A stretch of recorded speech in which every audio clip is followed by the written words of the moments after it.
Hey there, hi there, ho there, what's up, y'all? This is Asada, the host of the Gathering of the Griots show and the founder of the Soulful Chicago Book Fair. Why? Because this is a Soulful Chicago Book Fair fair. That's what we do.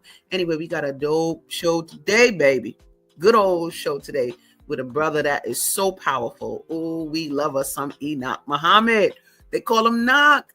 Don't get it twisted. You might need to earn the reality to say that. But nonetheless, we are going to have a great interview today. But before we start, let's give big props to the female solution, because without the female solution, we wouldn't even be here. So if you're not sure what it is, let's find out now and then come back. Don't go nowhere, because we're going to get it in with Brother Enoch Muhammad. So stay tuned. Women have the power to transform this world. We can end crime and violence if we all agree to do one thing: share. Let's share our wisdom, share our time, share our talents, share our finances, but most of all, let's share our love. This is the female solution. All right, thank you, Naima Latif. Because every single day of the week, there is a show of the female solution, bringing you energy from sisters that bring you the energy through the topics they cover. So nonetheless, Tuesday, here we are, Gathering of the Griots. I deal with Black writers. That's what I deal with. Soulful Chicago Book Fair style. And so to start today off, I really want to just show you a video that encapsulates the mindset of the brother that's going to be coming to the table, bringing that energy. So let's just take a quick look up in here and make sure that we are clear of what we're dealing with today with the female solution. So hold tight. Here it comes. Right. So when we say BS, I tell them, I said, look here, an old woman told me, elderly sister said years ago when I was a teenager, she said, you know, BS ain't nothing but chewed up grass. Yeah. And you need that to be able to fertilize, you know, plants and fruits and vegetables. So you have to be able to select what seeds you allow to germinate in you. Because seeds come through thoughts, which are transmitted through words. And so since sound travels at a rate of 1,120 feet per second, an average thought is 24 million miles per second, then you have to be of the mindset of, hey, I'm not going to allow just anything to enter here and take root. Some things got to get discarded out. Yeah. Because I don't want that to go from my mind to my heart. Come on. And so we're at a time where you have to not only TikTok the message sometimes, but you got to intensify the dosage of the antidote. Because all of us have experienced poison, but you can choose to use that poison as an antidote. So then when you communicate to our people, you're communicated with that respect and consideration that's needed. But the truth is propelled by love, not hate. It's propelled by love, not resentment. Yeah. It's propelled by love. Right. And if I can get rid of my resentment, you know, because a lot of times we trapped in what's called a triangle of deception, where I resent my past and the things that happened to me that I ain't have no control over, but I resent that. Right. And I hate my present condition. And because I hate my present condition, I fear the future. And that triangle of deception keeps us locked in shame and guilt.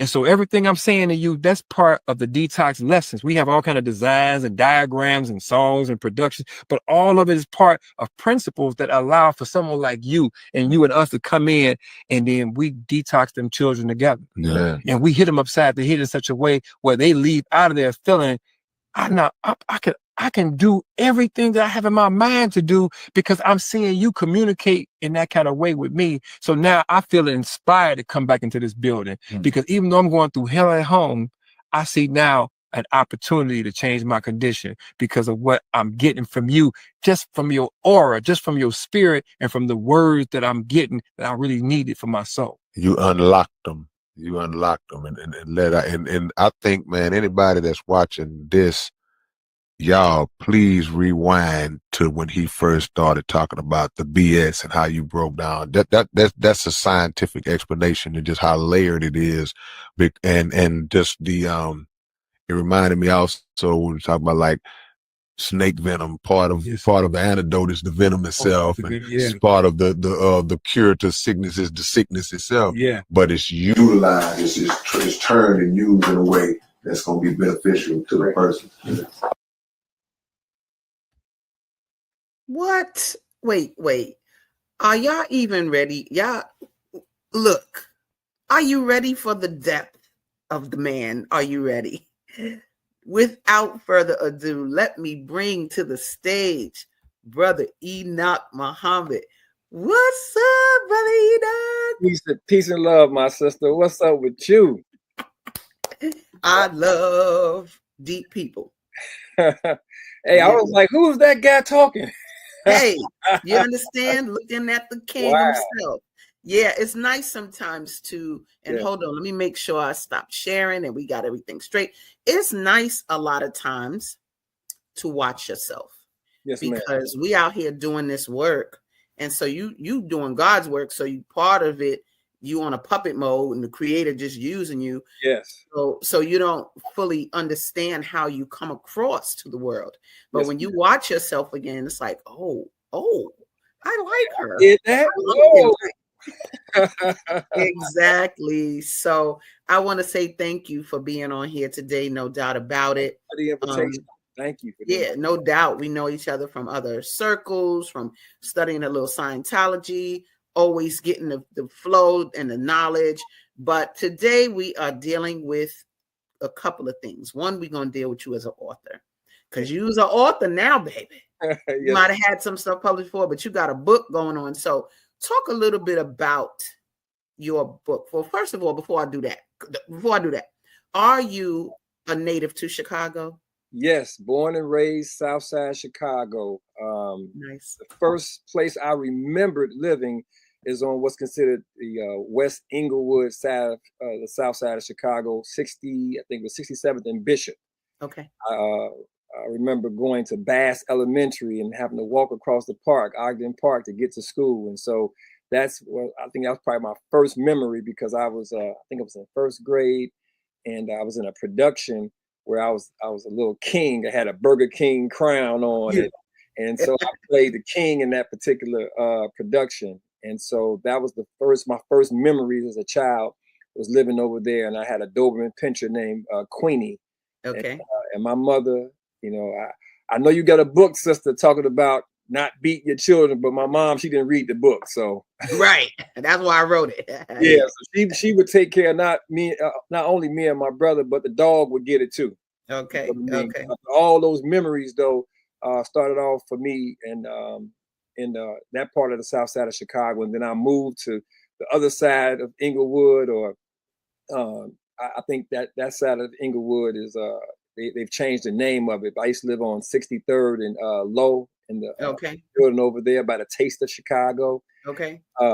And then we moved to the White Building, the infamous White Building on 62nd and Michigan. Okay. I moved all in that area, the Parkway Gardens, Dulles Elementary, Diet. So I'm shouting out these names so people who may watch this, they know about these different schools. We didn't call it O Block at that time. We called it Parkway Gardens, and that's where we used to play at and everything. So, but that's my background in terms of growing up in Chicago. I love that. And, the thing about, and the reason I like to ask that question, because y'all are wired differently in Chicago. It's a different thing. And you could be 92, and guess what they're going to ask? You're going to ask another person, what high school you went to? What high school did you go to? What side of town are you from? It shapes your socioeconomic background, period. Where you go to Wendell Phillips and you go to Hyde Park, whatever. And so I do love that about you guys, because it gives you a sense of your background without even saying nothing. And I think what's so good about what you just said, you've been a king from day whizzon.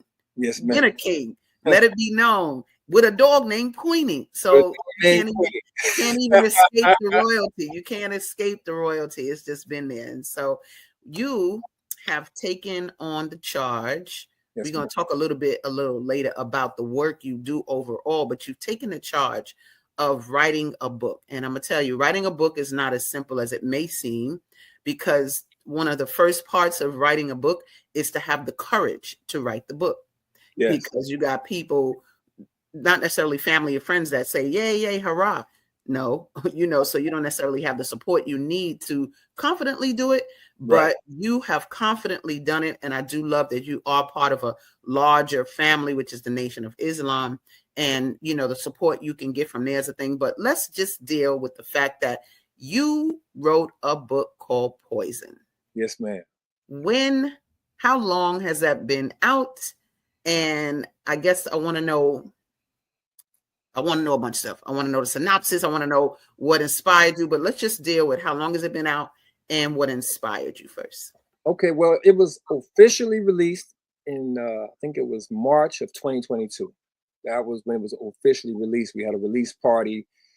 Shout out to Simeon Alumni Village and Brother Michael and the crew over there at Project Simeon. They allowed for us to utilize the space.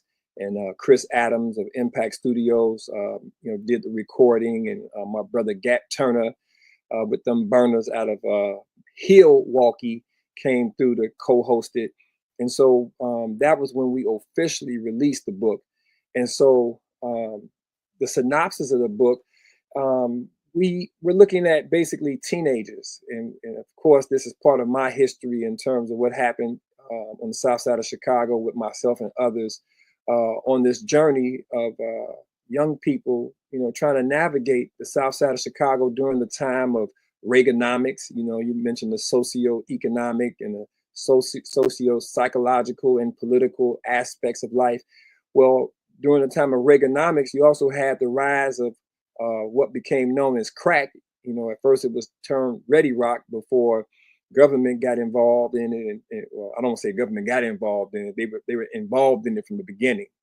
I want to make sure that we detox that for a moment. But we know that we have a name now called crack, which at first on the street it was called Ready Rock. And so it was during that time where that was rising in the city of Chicago. Other cities had it already, but Chicago had some blockades due to brothers on the street who was organizing that didn't want that in Chicago for a period of time. And so we had young people navigating during a time period where the rise of hip hop and the rise of house music was going on at the same time. So we're in the mid 80s. And so the book goes through the journey of that childhood, growing up, with a family that was just dealing with all kinds of issues like most families are, trying to navigate in this experiment called America. And so there's many vignettes that are tied to the soundtrack of the time. So it's a lot of music in the books. It's a lot of flyers and pluggers and posters showing you, what was going on at the Powerhouse, what was going on at the Pleasure Dome, what was going on at La Mirage, what was going on at Sawyer's. So it gives you the name of the DJs and it gives you the places. And these are authentic, real flyers. Shout out to Trackmaster Scott, because that's one of his passions, is making sure that he keeps it alive when it comes to Park Avenue promotions and Gucci and just all the different crews that were doing what they were doing back in the late 70s and the 80s when it comes to house music. And so the book travels through that time period all the way up into 1990. And so the lifestyle, what was going on with fashion, what was going on with the culture, the music, what was going on when high schools didn't have metal detectors.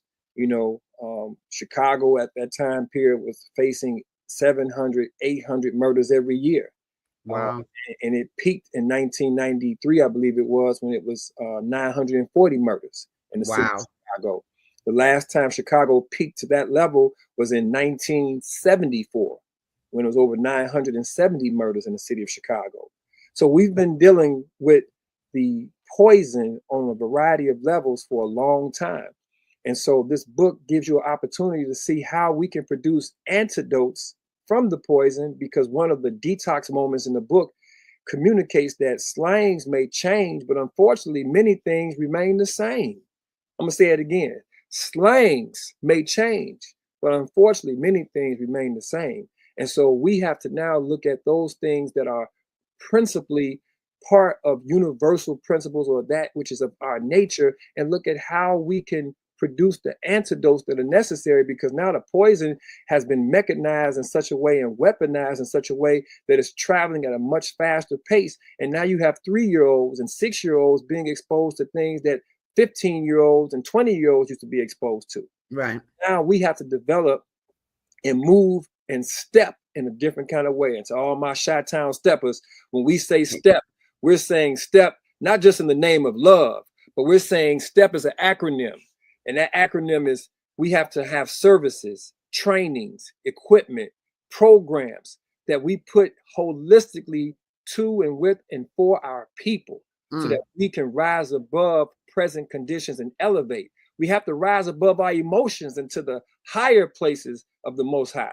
And the only way we can do that is to embrace our humanity while at the same time recognize the divinity within ourselves and within one another, so that we can grow and move. And so that's what Poison is all about. It's that step in that direction. And we're looking to produce Poison Book 2 to come out very soon, because I've been holding on to Poison Book 2 because it's a lot in Poison Book 2. It's going to be a little bit thicker than 1. Okay. But yeah, but that's how that's the synopsis of Poison. Look, y'all, what do y'all have your notebooks? Are you taking notes? Because the brother's laying it on. I don't want to say laying it down. He laying it up. Let it be known. Yes, so now, Poison, and I knew even with the title that there was a solution. I knew you said poison, but I knew it was going to deal with a cure, because that's just what you do, right? And I do love that you were actually out there with us at the book fair this year. Oh man, the energy. Thank you so much. Are these your children here? Yes, that's Enoch Muhammad, 22 years of age. He's a senior at Chicago State University. He's going to finish up, most high willing, in December and cross the stage in June. Nice. And my daughter, she is a senior, and she's scheduled to graduate in June. So they both will be graduating, most high willing, next year in June. We love that. We love that. And just so y'all know, as we're talking about his book, Poison, the website's at the bottom of the page, www.poisonbooks.com. So feel free during the broadcast at any time. Go by, baby. Go by. So he did the book fair, got out there. You brought the energy. Now, what I love is that you didn't just have a story to tell. You also created a workbook. Is this correct for Poison? Yes, ma'am. Yes, ma'am. This is just being released. So you're the first person, the first show that we've gone on to communicate about the book. And this book is designed for educators, whether they're college professors, whether they're high school, elementary, I would say probably 7th and 8th grade is the best ages for this book, unless we're doing something where we can give the 3rd through 5th graders what they need, because again, they're being exposed to a lot of different things at a young age, and we have to find a way to detox the poison. But yeah, this is a self-reflection empowerment workbook that's based on the book Poison. And I have a snippet that I want to share with everyone, because my sister Asada loves to dance, and I think her dancing, your dancing, is beyond just house music. I think Afro beat, anything that got a good sounding beat, you're gonna get it in. We're gonna do a little something, little jig, little cut a rug, yeah. And so, the whole idea of looking at the dance culture, because in Chicago, jacking in house music, that was just, if you're gonna go to a party, it was like, yeah, you're not just dancing, you're gonna jack it, at that party. And so there's a chapter in the book Poison that deals with just the dance culture, and the title of it is Jacking. It's chapter 2. And so basically the theme is dealing with belonging and freedom and the cost of independence. And I'm just going to read this part right here that deals with the summary for educators and the objectives. The chapter in Poison, called Jacking, it dives into dance culture and the role of movement and rhythm as emotional release and community bonding. It also raises questions about choices made in pursuit of freedom, especially from family structures that feel limiting or painful. Now I'm gonna stop for a moment and just say this. This is especially for educators, but also for all professionals who work with young people. When we think about the principle that we delve into with young people and during our professional developments, where we talk about the balance between rhythm and discipline and how we have to find that balance. Because if you're too strict and you're too rigid, then things break. And if you have too much rhythm without balance, then you become chaotic. So we have to find that balance between the rhythm and the discipline, so then we can produce all the things that we see that are of value to not only the individual, but the collective. So when we start dealing with these themes of belonging, freedom, and the cost of independence, many of us, we didn't grow up with that kind of balance. I know I didn't. So anytime you go through extremes, you begin to see the pros and cons of having structure and becoming rigid when it's too much structure with no balance, and then having too much freedom with no balance, because then that freedom becomes license and you think you're entitled just to do whatever you want to do until you face the consequences of your actions. So I'll stop this aspect of looking at the workbook by saying this part. There are SEL objectives, social emotional learning objectives for what goes on in the book. And there's discussion prompts and reflection questions. But there's one part of this book that I want to communicate. This program that we do with the book Poison is based upon Dr. Carl C. Bell's 7 principles of engaging young people and building resiliency amongst young people. One of the principles deal with positive peer relationships and how we can promote strong, positive peer bonds and teamwork. Because the number one influence of young people, even today, and this was, in 1980, this was the number one influence, but it has increased, is peers, is the number one influence of young people. But number 2 is social media or media in general. That's the number 2 influence of young people. So that's a heck of a loop to have as the number 1 and 2 influence of young people. That means the institution of church. Where's that level of influence with church? The influence of school. What's the influence and power of school? The influence of family. What's the influence and power of family or government or business? What is the influence and power of these other institutions in society? And when we begin to see the behavior of our people in the masses, that's when we begin to recognize that we have to detox the poison ASAP. Because if we don't start detoxing the poison within self first, then we won't have the antidotes that are needed to help our children, our grandchildren, and our people in general. So I just wanted to put that out there, that when you get this book, the goal is to not look at doctoring on somebody else first outside yourself. It's about looking within. And so your genre may not have been house music. Your genre might have been blues. It might have been funk. It might have been R&B. It might have been jazz or ragtime or even gospel. So we have to look at self first before we start looking outside of self, so then we can produce the antidotes that are needed, and we'll be able to speak that truth, but it'll be propelled by love with respect and consideration on the side of it. So that way the truth will hit the heart. Come on with it. Now, yes, look, ma'am. I talk a lot, but I ain't got to talk on this one. I got to ask a question. I ask one question and I'll be like, zip, let you roll with it. So first of all, what a powerful concept. What a powerful mission. Writing a book is one thing, but then making the workbook. I told you, I wrote Beating Black Kids in 2009 and I made a workbook, but I ain't never bring it out because I just never fully did it. So the fact that you did the work though, and you're still doing the work, y'all hearing what he's saying, right? Let me ask a question. Do you feel that Poison is written primarily for a young adult audience or for the adults that deal with the young adults, or both? You know what? The answer, because we experimented with, I think it was the youngest group was 6th grade. We went 6th through 8th, experimented. Then we went sophomore to seniors, and then we had a train the trainer, where we had former superintendents, principals, current teachers, social workers, and we had 2 cohorts that went through the training, and the Poison book was the focus of that training in terms of looking at how to utilize it. And Yes. I would have to say it's for all.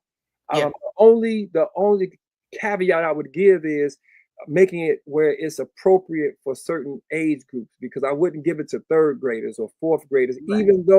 even though the TikToks and the Instagrams and the videos that the third graders are watching, they should not be watching.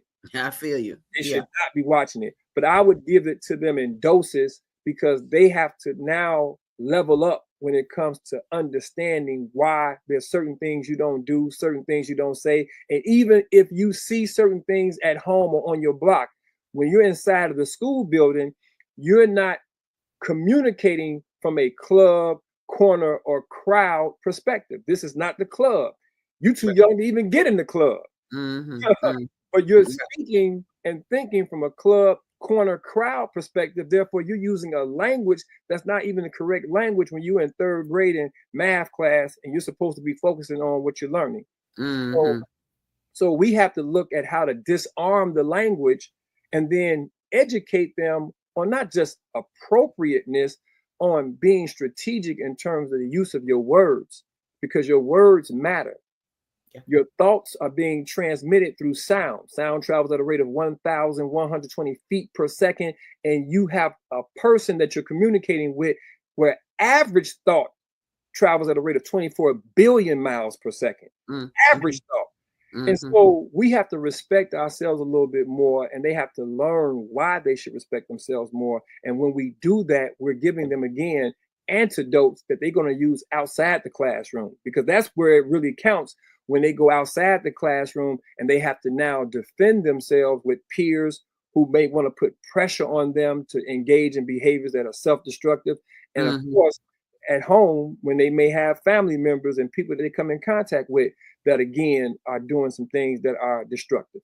Right. Now, see here in these images, you got adults that we know deal with young people. And I do love to see that, because you know, we are in so many ways not on the same page as young people today. And so I can see how, just based on the time frame that the book is in, how it would be conducive to our interests as adults, because it's kind of like, yep, I went through that. Yep, coming up, crack epidemic and all of that.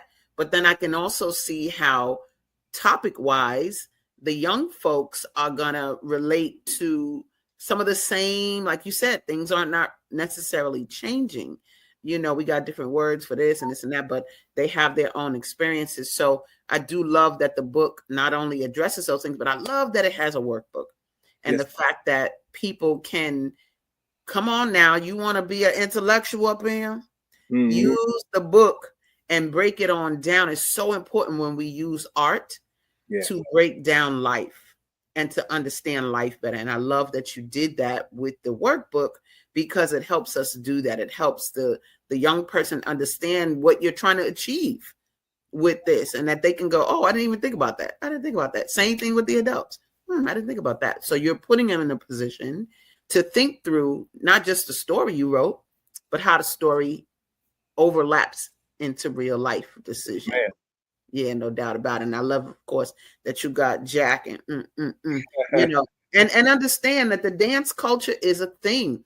It's a thing in Chicago in general. Like I kind of judge a city based on its dance culture, for real. And that's not just because I'm a dancer, but cities that dance like Chicago and then New Orleans, and you know, they got Zydeco. You just watch it. It's a difference in terms of relationships with adults. It ain't nothing to watch an adult dance with a young person step in and to really get it in and do the different types. And so I'm happy you've added those aspects to the table, because they're extremely important in going forward and really looking at the full picture of the healing that needs to take place and the full picture of who all is involved and who's playing what role. And so kudos to you on that, and just doing the book and bringing that energy. It's just so important. Now, what I'm going to do, we're getting ready to take a little commercial break, but we getting ready to go into, you got Poison the book, but then you got the organization, Hip Hop Detoxx, baby.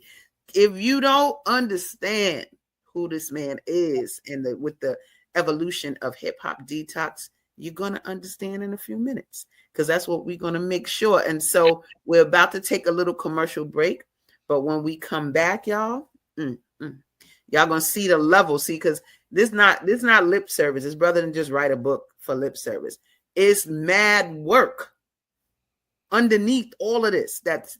It's sort of like the right order. You do all the work and then you write a book about, looking at the work, and you've done enough study at that point of the groups and what's important so that you got the quality of the book that you need. And so y'all don't go nowhere. We're going to take a quick commercial break and come back with Brother Enoch in just a minute. So see you in a minute. Yes, don't go nowhere.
I'm Barbara. I'm Cheryl. And I'm Naima. We're three Black moms. And in case you didn't notice the resemblance, we're also three sisters. We're going to be coming to you every week, sharing our successes and our mistakes as we navigate our lives as moms, wives, sisters, daughters, and of course, Black women in today's world. We'll talk about it all. Race, politics, religion, economics, culture, and we'll take a look at everything from whether or not to use corporal punishment to how do you teach your children about sex. Look for our upcoming book, Growing Up Charles. It's a personal story about our lives growing up in Maple Park on Chicago's South Side. I'm Barbara. I'm Cheryl. And I'm Naima. We're three Black moms. Follow us on Facebook and subscribe to our YouTube channel, Three Black Moms.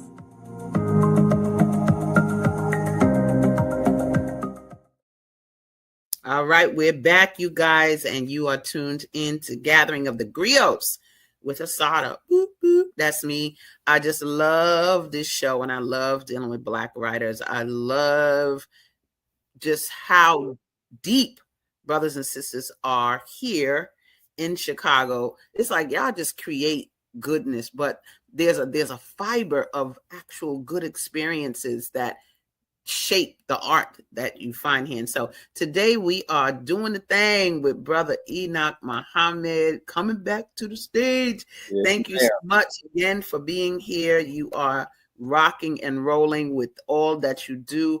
And before we left you guys, we first talked about in the first half his book Poison.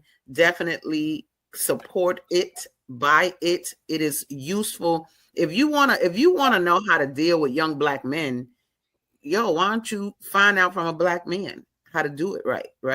And with all these single mothers out here, get this book so you can understand some of the thinking processes of a man who used to be a young Black man, who now that he is a more mature Black man, is creating avenues for our young people based on his own experiences and observations. And so you see that website at the bottom, www.poisonbooks.com. That's where you can get it.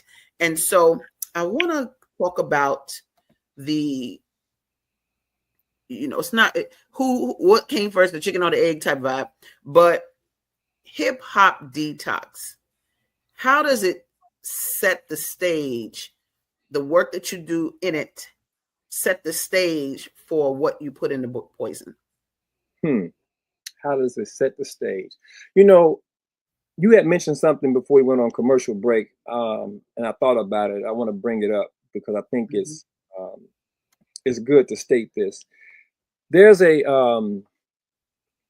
philosopher. He was in theater in Europe. His name is Bertolt Brecht. Bertoltbrecht, 1898 to 1956. And he made a statement that goes totally opposite of what we've heard for decades in terms of the way we look at art and life. We are taught that art imitates life, life imitates art. And that's the justification of what we call entertainment that we're looking at in a way where we're saying it's very destructive, it's very harmful. But this is just, life imitating art, art imitating life. This is just entertainment. Well, his statement was, and I'm gonna read it. He said, art is not a mirror held up to reality, but a hammer with which to shape it. I'm gonna say it one more time. Art is not a mirror held up to reality, but a hammer with which to shape it. So when you look at the quote unquote entertainment, the music, the things that are put out there in the airwaves, it's not by accident that you see some of the most degrading, self-destructive, self-hating music, lyrics, movies, everything that we see that's on that level of low vibration energy. It's being either transmitted from and to predominantly Black people. Not that you don't have 85, 90% of Caucasian people buying hip hop. That's still true. But it's one thing to vicariously live and experience somebody's reality versus somebody that they can't get out of it. You can talk about, what you did from a quote unquote degenerate perspective, and you characterize it as this is what Black folks do. But if you're not Black, you can escape for a minute and listen to that song and bob and dance and all that, and then you go back to being who you are. Mm-hmm. But then the Black people who are being characterized as that, we have to walk around all day, every day with that stigma. Mm-hmm. And we look at each other through that lens, and then the world looks at us through that lens because hip hop is global, music is global, American culture with the movies and entertainment, it is global. Mm-hmm. So if you characterize the Black woman as a hoe, well, yeah, not whore, no, she's a hoe. And if she's a whore or a hoe, either one, that's not the true nature of Black women and Black people. But if he's a savage nigga and she's a hoe, or she's a savage bitch and he's a savage nigga, if all of those terms are being promoted, marketed, and put out globally, then you wonder why we suffer with low self-esteem and lack of self-respect and lack of love. And this didn't start with just this generation. During the book Poison, during that time period, the movies that began to come out, movies like Colors, Boys in the Hood, Menace to Society, South Central, all the different movies that were depicting us in a certain type of way, similar to what happened when the Black exploitation films came out in the 70s. Mm-hmm. You had these images and everything that go along with it being promoted globally to justify what was being not only said, but what was being done to us as a people. Mm-hmm. And so Hip Hop Detoxx came into existence because we looked at the truth of hip hop, whether it was pretty, beautiful, ugly, and crude, lewd, and rude, whatever it was. But we wanted to look at the truth and not be limited by our ability to justify things or rationalize things or give an alibi to things, because we did not produce the poison. We were born into a world that already had the poison in it. So we have to allow ourselves to have some grace and mercy for ourselves and one another, while at the same time, when you know better, then eventually you got to come around to doing better. Yeah.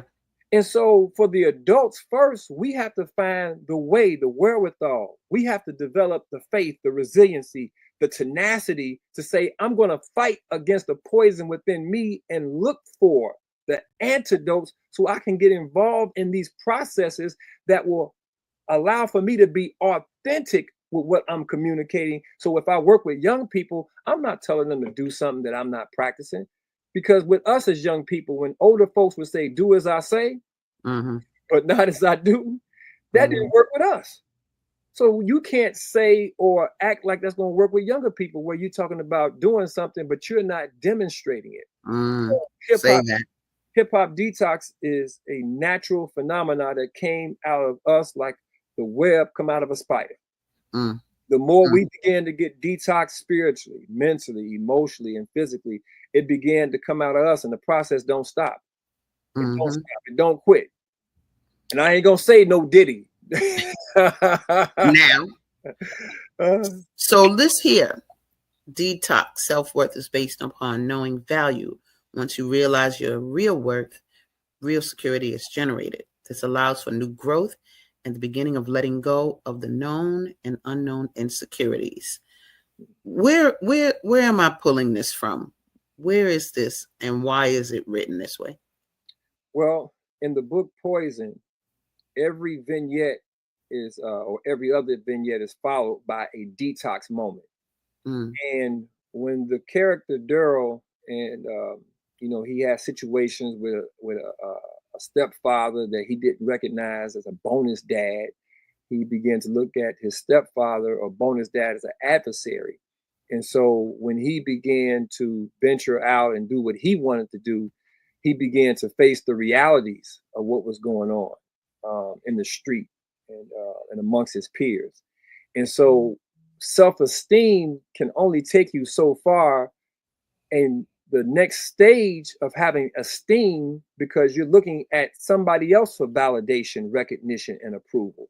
So when you go beyond looking at others for validation, recognition, and approval, then you go to a next stage where you're free from that pain of what people say and what people think.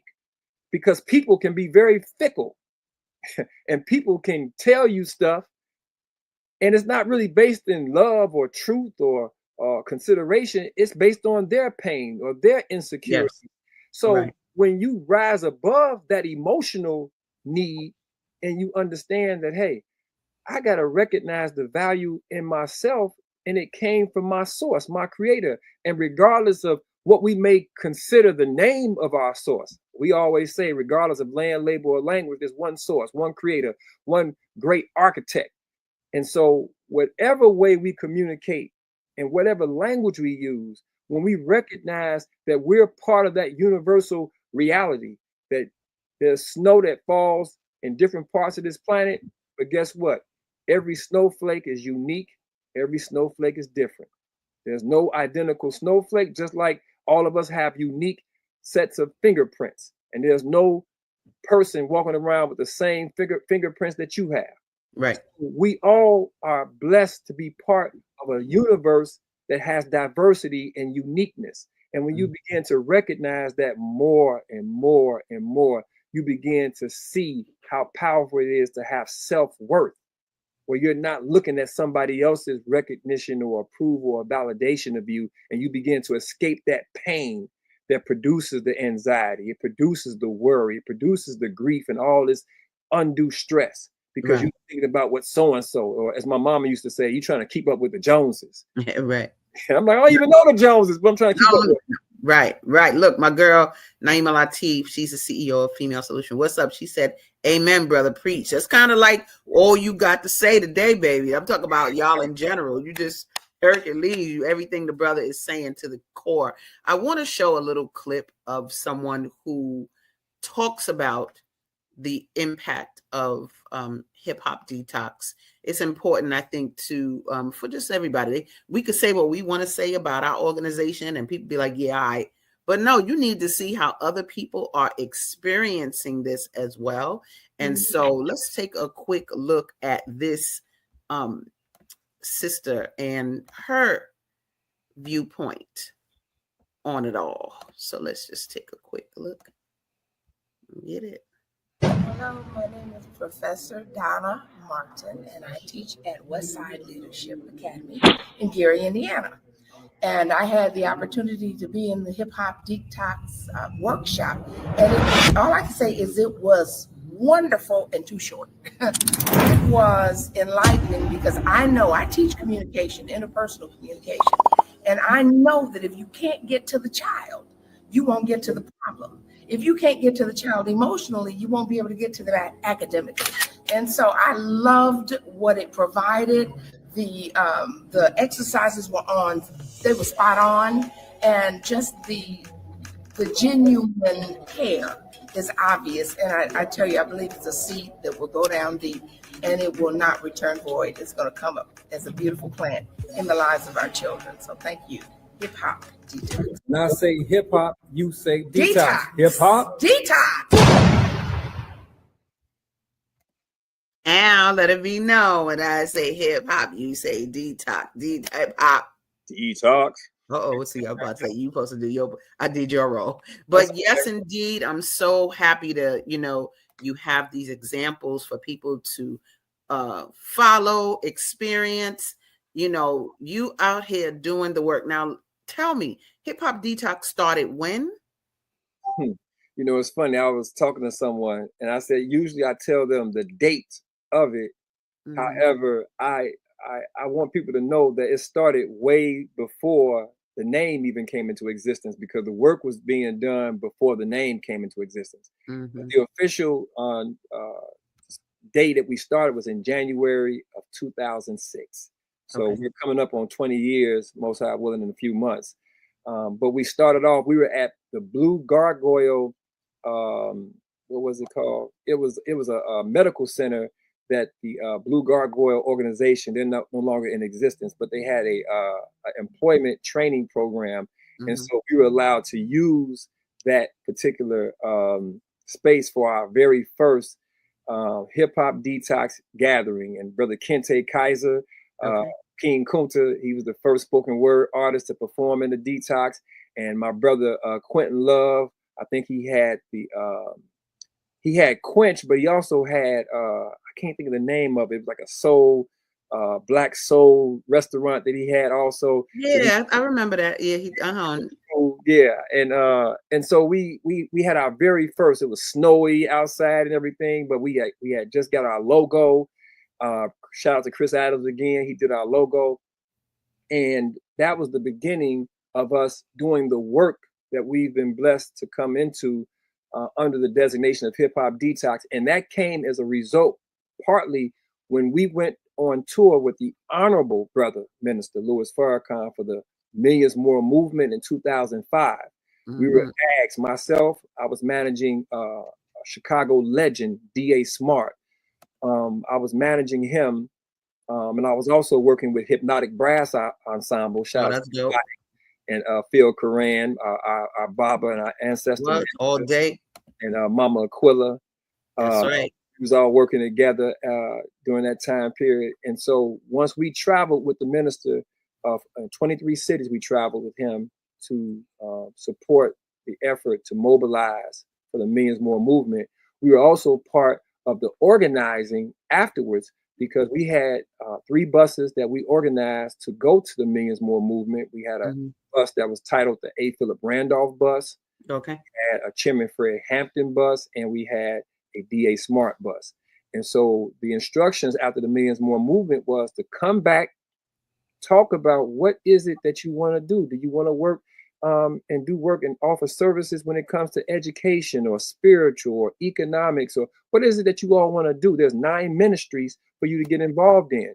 And after we met at Carter G. Woodson Library, I think it was in November, we decided, let's work with the youth. Mm-hmm. Let's work with the youth. And so we were already working with the youth.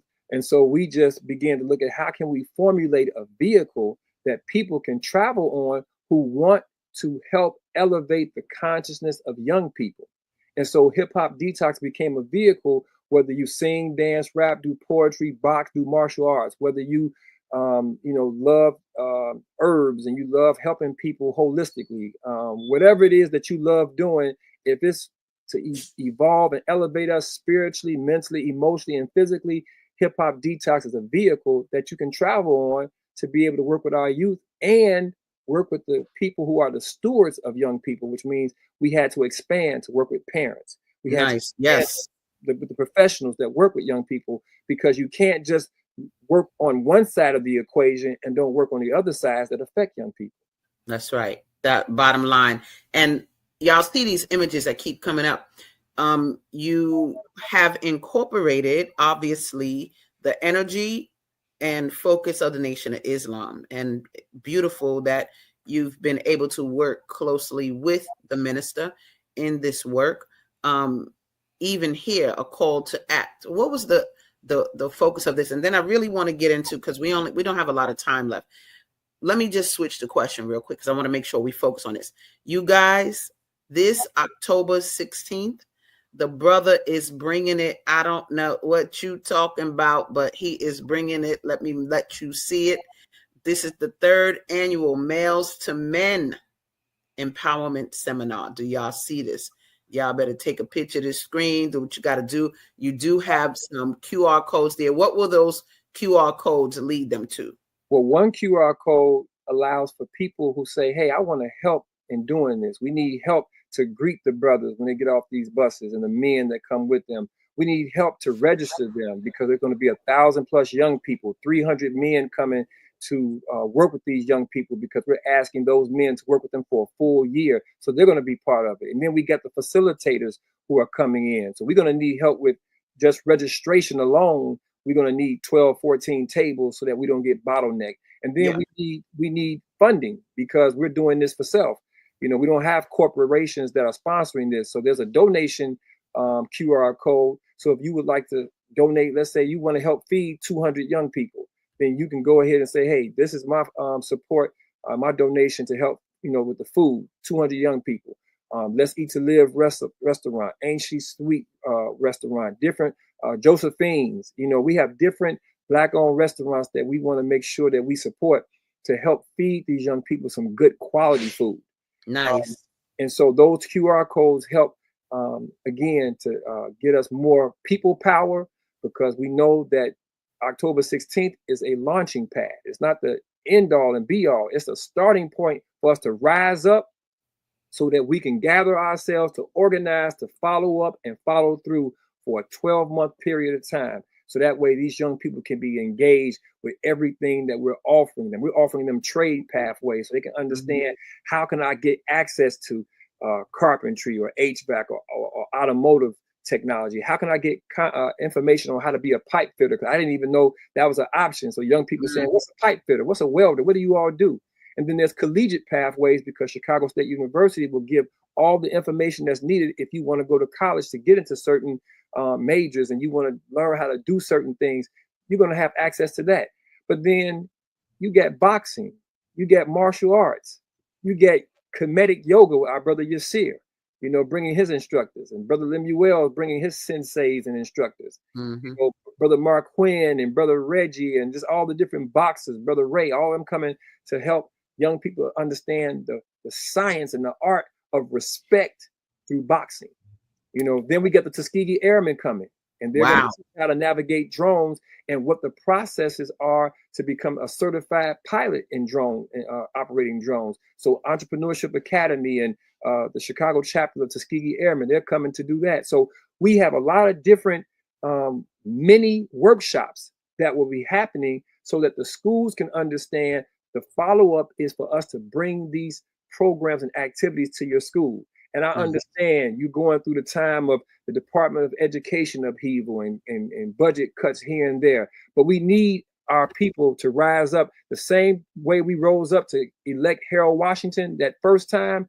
We need your help. We need the funeral home owners. Shout out to my brother Brookins. He was able to help us out with a donation, but we need Gatlins. We need just the other businesses, Black-owned, to say, hey, let us support this effort, because we know we don't need thousands. We need hundreds of thousands to be able to make this happen for a full year, to set an example of what holistic human development can do with all of us working together, because all of us have something to offer.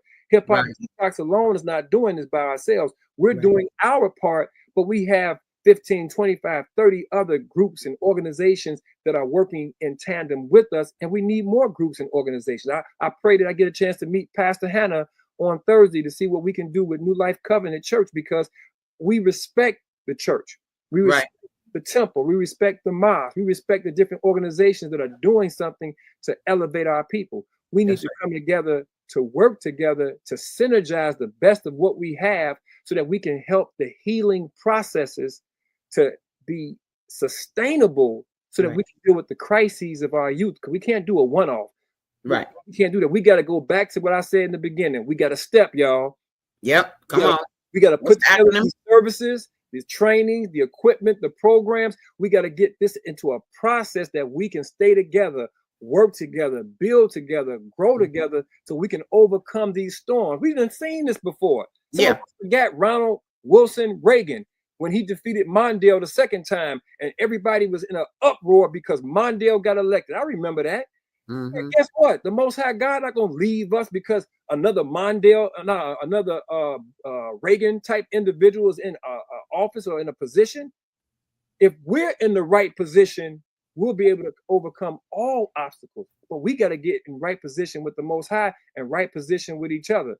Don't forget that Second Chronicles. If my people who are called by my name will humble themselves and pray and seek my face, what's gonna happen? And give up the sinful ways. Give it up. Drop the sin so you can gain the science. The Most High will hear from heaven and forgive us and heal our land. And that's what we need. We need the healing. And I hope y'all don't mind my remix of it because I know we've run out of time. But the remix is geared to give us the straight point, which is we need repentance. We need forgiveness. We need mercy. And as we ask the Most High of that, we got to ask one another of that. So then we can work together and give up the grudges and give up the issues that we have with each other, because there's a higher calling and a higher purpose for what we're doing. This is a sacred covenant here. That's right. And the same Kofa type of unity is what we need. So then we don't forget the past, but we live in the present so that we can build the future. That's what allows for us to grow and get out of that whole triangle of deception where we're so resentful of the past. Right. We hate our present and we fear the future. That's right. That's what time it is. Yo, let me say this, y'all. We got 2 more minutes, but let me tell you why this work is so important, why the event on October 16th is so important.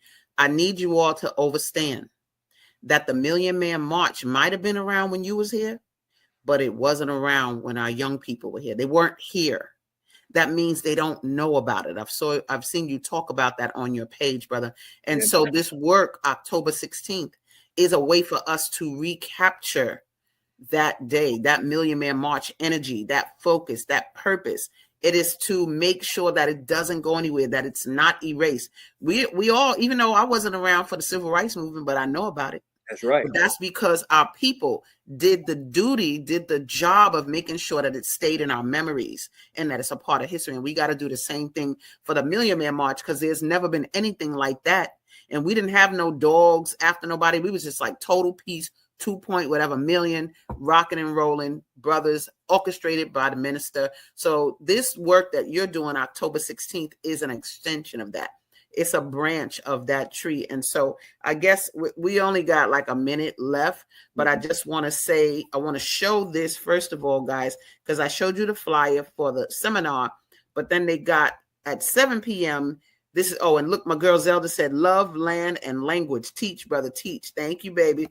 So I want to show this flyer, just talk a little bit about us, and then we'll close out about this and we'll close out. Well, for more information, you can call 773-563-4315. That's the hotline number, 773-563-4315. You don't want to miss the Hip Hop Detox Live, because on October 16th, we all coming together. We bringing all kinds of people. So we didn't want to disrespect nobody and just put a whole bunch of names on the flyer. Okay. Hip Hop Detox Live is going to be live and it's free, $99. Got you. Only thing you got to do is just RSVP. We'll give you all the QR code so that you can RSVP, lock down your seats, but you want to be part of the thousands that'll be there. Hip Hop Detox Live at Chicago State University's Emil and Patricia Jones Convocation Center. I love that. And if y'all don't see it at the bottom, hiphopdetox.org is up there for you to see. There are events that are supporting this. I want to show this one before we leave because it's very importante. There is going to be a 1,000,000 word march, fundraiser, open mic, September 20th coming up. Okay. And it's $20 to sit, $15 to spit. What? So if you want to get what, my man, Tony Mono Flow, he was down with the book fair. He was up with the book fair, and he's up with this event as well. So you see this good brother in a lot of good places. So I'm really happy about this event here, big time. And I want to give this link, and I want y'all to write this down because this ain't no joke. This is where you give the money. See that? Give butter, baby. www.givebutter.com/HHD 2025. That's a great site. Please go to it because it has all of the explanation you need, and it gives you the opportunity to make that donation to the event. Brother Enoch Muhammad, I love you so much. Thank you so much for being here. Woo, woo, woo, woo, woo, woo. We did the doggone thing. We could even have made this go even longer. And let me know when to come back and do a part 2. That's what I'm saying. We got to have the after party and the aftermath and the pictures and everything to show what happened. But you guys, thank you for being here and for being a part of the Female Solution this great Tuesday as we do it. Thank you so much. We'll see you next Tuesday with more excellence. Peace. All right. We've come to the end of our show today. If you missed any broadcasts, go to our website for the audio and video archives at www.thefemalesolution.com. On behalf of our team of radio hosts, I'd like to thank all of you who participated in today's discussions. And to our global family joining us from all around the world, we say thank you. To our family in China, xie xie. India, Dhanyavad. Japan, arigato. Korea, kamsamnida. Russia, spasiba. Germany, danke. Poland, dziękuję. France, merci. Spain, gracias. Italy, grazie. Egypt, shukran. Ghana, madasi. Nigeria, eshe. South Africa, ngiabonga. Senegal, jared. Kenya, asante. Israel, toda. Pakistan, shukriya. Afghanistan, tashakur. Saudi Arabia and Palestine, shukran. Assalamu alaikum wa rahmatullahi wa barakatuhu. Thank you, and may peace be upon you and the mercy of God and God's blessings.